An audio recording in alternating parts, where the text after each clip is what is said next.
जय श्री हरि, जय श्री कृष्णा। प्रिय भक्तजनों, आप सभी का मायरा वॉइस चैनल में हार्दिक स्वागत है। आज द्वादशी तिथि है।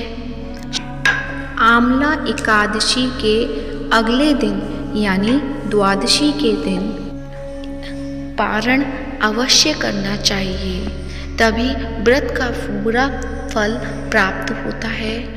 जो भी भक्तजन एकादशी का व्रत किया है उन्हें द्वादशी के दिन पारण अवश्य करना चाहिए और पारण करते समय कुछ कथाओं का श्रवण अवश्य करना चाहिए। तो आज की इस वीडियो में हम सुनेंगे द्वादशी के दिन एकादशी के पारण की कुछ कथाएं, जिसमें आपको तुलसी माता की कथा, लक्ष्मी माता की कथा सुनाऊंगी। तो प्रेम से बोलिए श्री हरि की जय हो, तुलसी माता की जय हो। एक परिवार में ननद भाभी रहती थी।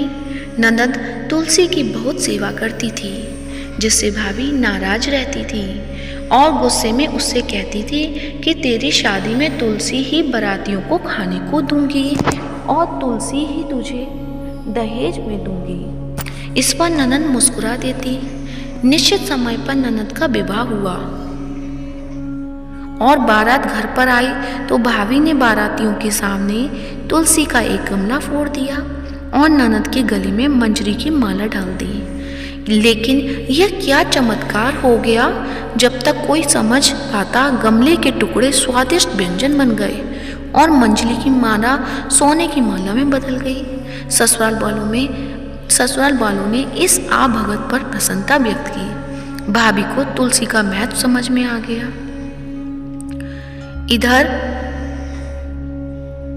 इधर भाभी ने अपनी बेटी से कहा कि तू अपनी बुआ की तरह तुलसी की पूजा किया कर, लेकिन बेटी का मन नहीं लगता। लड़की की शादी के समय भी उसने खाने के लिए गमला फोड़ दिया, किंतु इस बार बड़े आश्चर्य की बात हुई और मिट्टी का गमला मिट्टी ही बनी रही।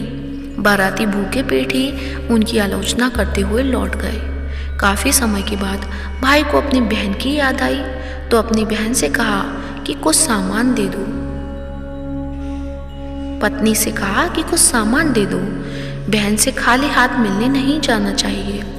उसने एक झोले में थोड़ा सा ज्वार भरकर देते हुए कहा कि घर में यही है, ले जाओ। बहन के घर पहुंचने के पहले उसे एक गौशाला दिखी तो गायों के सामने उसने ज्वार का झोला उलट दिया, जिस पर गोपालक ने कहा कि गाय सोना मोती नहीं खाती है, इसे क्यों डाल रहे हो। ज्वार के दाने के सोना मोती बनने पर उसने उसे बटोरते हुए पूरी बात सच सच बता दी। भाई को देखकर बहन बहुत ही प्रसन्न हुई। वापसी में यह बात उसने अपनी पत्नी को बताई तो वह भी तुलसी की पूजा करने लगी। तो हे तुलसी माता, जैसे ननद को अपनी भक्ति में विश्वास था, ऐसे ही सबको अपनी भक्ति में विश्वास रहे। तो प्रेम से बोलिए तुलसी माता की जय हो। अब सुनते हैं बुढ़िया माई की भक्ति की कहानी।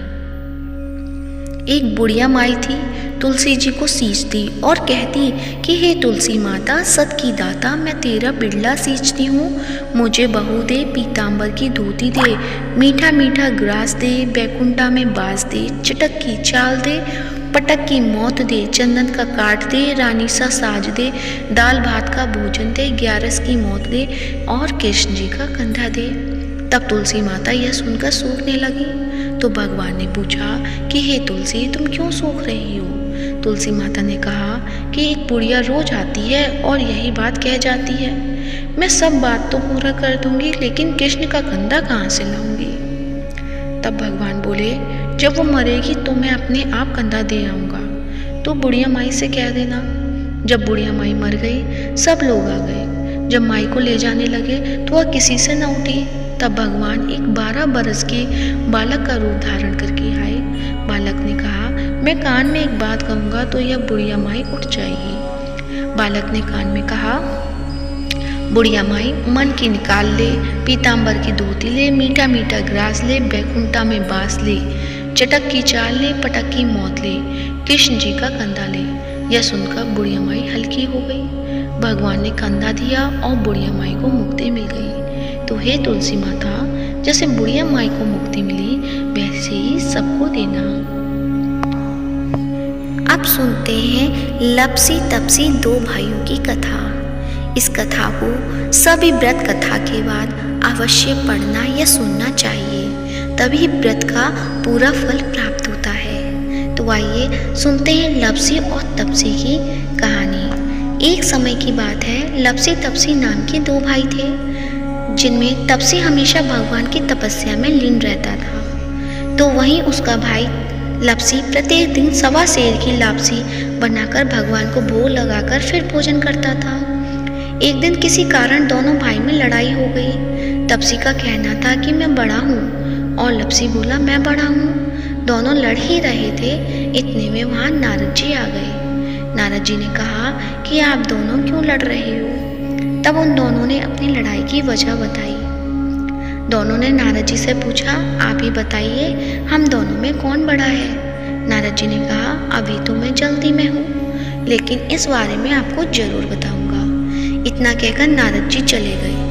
दूसरे दिन जब नारद जी आए तो उन्होंने एक एक कीमती अंगूठी दोनों के आगे रख दी।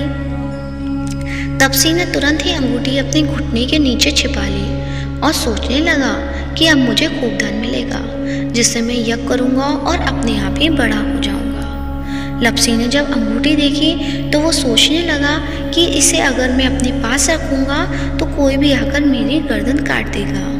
ऐसा सोचकर लपसी ने वो अंगूठी फेंक दी। फिर नारद जी ने तपसी से पूछा कि तेरे घुटने के नीचे क्या है। तपसी ने अपना घुटना उठाया तो वहाँ अंगूठी निकली।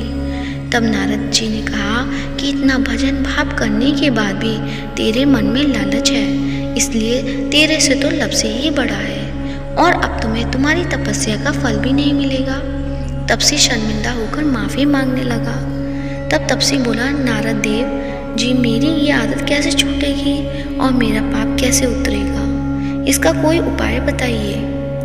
तब नारद भगवान ने कहा कि जो भी स्त्रियां व्रत रखेंगी और अगर वे तुझे अपना पुण्य देंगी तभी यह पाप उतरेगा। तपसी ने कहा कि कोई भी स्त्री मुझे अपना फल क्यों देगी।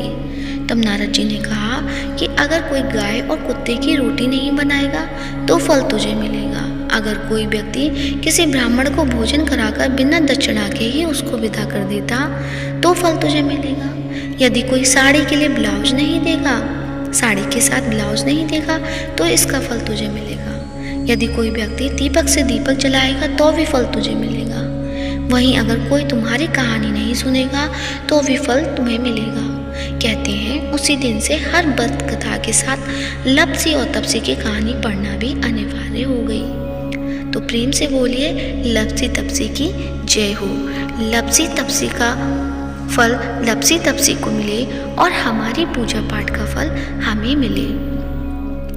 तो सभी विष्णु भक्तों से मेरा अनुरोध है, यदि कथा अच्छी लगी है तो कथा को लाइक करें, शेयर करें और कमेंट बॉक्स में तुलसी माता की जय हो या श्री हरि की जय हो अवश्य लिखें। साथ ही यदि अभी तक मायरा बॉयज चैनल को सब्सक्राइब नहीं किया है तो आज ही या अभी ही चैनल को सब्सक्राइब करें। धन्यवाद।